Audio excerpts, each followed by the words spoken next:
It has taken me over 80 hours to realize that there was one flaw in this game that completely changes the way you play it. What's good, guys? In Outer Worlds 2, there's a bunch of different flaws. There's 25 to be exact, but one of these flaws is better than all the rest, and that is easily distracted. In this video, I'm going to break down everything you need to know about easily distracted and how it works and why it is amazing for a brand new run or a perfect run for the game. Now, you won't be able to max out any skill to 20, but there's a bunch of strategies and things that we're going to do in this video that is going to make it an amazing skill nonetheless. To follow that up, I'm also going to give you a bunch of build ideas and the perfect start guide, what you should do for the tutorial, and how to get your character easily distracted as soon as possible for your run. Now, before the comment section goes absolutely ballistic on how this flaw is terrible, let me go ahead and explain to you, if you are in a current run of the game, so you're like level 7, level 12, level 13 or something like that, and you see easily distracted pop up, it is probably in your best interest to avoid it, and here is why. So the way that easily distracted works is you will be able to receive one extra skill point every single time you level in this game, which is phenomenal. However, you are only allowed to put skill points in your lowest skill or a skill that is currently set to 0, so you don't have any points in it whatsoever. Now, in order to get the absolute most out of easily distracted, there is a whole setup that you would want to do first in a brand new run so that you don't ruin your save. In a brand new save, you can select 2 traits at the beginning of the game and 1 negative trait. So a couple of suggestions would be that you choose Brilliant, one of the best traits in the game, because it's going to allow you to specialize in 3 skills instead of just 2, and you get an extra skill point in each one of these skills, which is amazing. And you also probably want to get something like Heroic, Innovative, whatever works best for your build, depending on what you want to do with that run. Now, once you have selected 2 traits that are positive, you have to select a negative trait. There's only 2 negative traits that you would want to pick from. For me personally, I always pick the dumb trait because I know it locks you out of 5 of the 12 skills in the game, which is okay because I will never be putting any points into any of those skills. And all you have to do is select them at the beginning of the game, and then boom, you're good to go. Now, if you don't want to mess around with that and you want more flexibility with your build, which you have to be very careful of, which I'll talk about a little bit later in this guide, you can select Sickly. Sickly is going to take a little bit off of your base health, and you're going to take in a little bit more toxicity, which isn't really that bad because you can use a bunch of gear and items in the game to kind of like negate that altogether. However, for me personally, I just think it's better to just go ahead and use Dumb because you're taking off those 5 skills you'll never use anyway, and you'll be able to get the most out of not only your skills, but maybe perks and some other things later on down the road. Alright, now that you know exactly how easily distracted works, the reason why you would never want to touch this in your current run is because maybe you have your points spread out amongst 6 or 7 different skills. That means you will never be able to get more than 13 or 12 points maximum in each one of these skills, which could ruin your build. Now, the thing about easily distracted is you will never be able to get a single skill to 20. No matter what you do, because we only can go up to level 30 for right now in the base game, and you just won't have enough skill points to do so. However, you can get all of them to at least 17 to 18, which is more than enough for most builds, and you're still going to get a lot out of that. Alright, let's talk about the perfect setup for a brand new run on Outer Worlds 2. You can do this on absolutely any difficulty you want to. I would recommend hard because you get enough challenge from the enemies, but you'll still have a lot of fun. Very hard is also viable as well. Now for the tutorial, it is very important that you do 2 things. 1, you want to go ahead and select Innovative as well as Brilliant right off the jump, and 2, you want to get the following 3 skills that you're going to respec later when we get that option. The first skill is going to be Speech. This is essential so that you can pass a speech check and get some extra experience points from doing a special quest line. Second, you want to have Lock Picking so that you can pick all the different locks, and then finally you want Sneak so that you can sneak around the entire tutorial and never be seen by any of the enemies. These 3 skills will instantly make the tutorial easy mode. Now make sure that when you get to this point right here with your crew, you take the security ops path and you go completely silent. That will guarantee that you don't alert any guards, you don't piss anybody off, you don't have any of the auto mechs or other things going crazy, and you're going to be able to get to Corbin without alerting any of the guards. Just before you speak to Corbin, you want to come over here to the right, go through these doors and go all the way back into the storage. There is going to be a journal, which is Corbin's journal, and you're going to need this in order to unlock his quest. Now, once you speak to Corbin, mention his journal, as well as tell him that you're going to help him by using your speech check. And once you've done so and you lie, you'll basically be able to go to a terminal a little bit later on in the tutorial and clear his name. Once you take off all of his demerits, you're going to instantly get a bunch of experience points, which is going to be essential to getting easily distracted as fast as possible.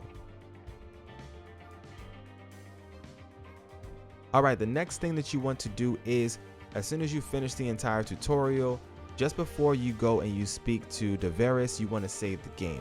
This is going to give you the perfect start, so you can have a character that is always ready right here at this point that you can change up. You won't be able to change the look of this character, but you'll be able to change the traits, the skills, and everything else about it, so you can have a brand new run right from here, and you won't have to go through the entire tutorial again. Alright, now that you're on the ship, it's time for you to select your skills. Go ahead and select any skills that you want. For the traits, you want to go ahead and take Brilliant once again because we want 3 specialized skills, and then you can take any other trait that you want. For example, Innovative is really amazing because you'll get a bunch of crafting materials. You can get Heroic, Suave, even if you're going for a vendor type build and you want to be able to buy and sell things. It's completely up to you, but make sure you take Brilliant. And as far as your negative trait goes, you want to take Dumb. Now, depending on how you feel about Dumb, you may also want to take Sickly. You can easily negate all the effects of Sickly with some gear and or some items in the game, no problem. But for me personally, I know for a fact that I'm not going to be using 5 of 12 skills for my build at any time, meaning that Dumb is just the better option. You go ahead, you lock those skills out right from the jump, and you never have to worry about it. And plus, I won't have to take the negative effects of Sickly, so it just works best for me. Choose what you want, but let's keep it moving. Alright, once you're finally ready to pick your skills for your brand new run, here's a couple of ideas. One amazing build might be the medical engineer. That means you're going to take engineering, medical, speech, lockpicking, and any other skill of your choice. That could be science, guns, sneak, it doesn't matter. Now, the reason why this is probably one of the greatest builds that you can possibly have is because with Brilliant and Innovative, you're going to be able to clear out a bunch of different skill checks. You also want to grab Professor, which is going to allow you a lot more conversation options. And then with Engineering at a high level very early, you're going to be able to get through a bunch of shortcuts. You're going to be able to use Engineering to get through a lot of the skill checks in the game very easily and get you to new places faster than you would if you didn't have it.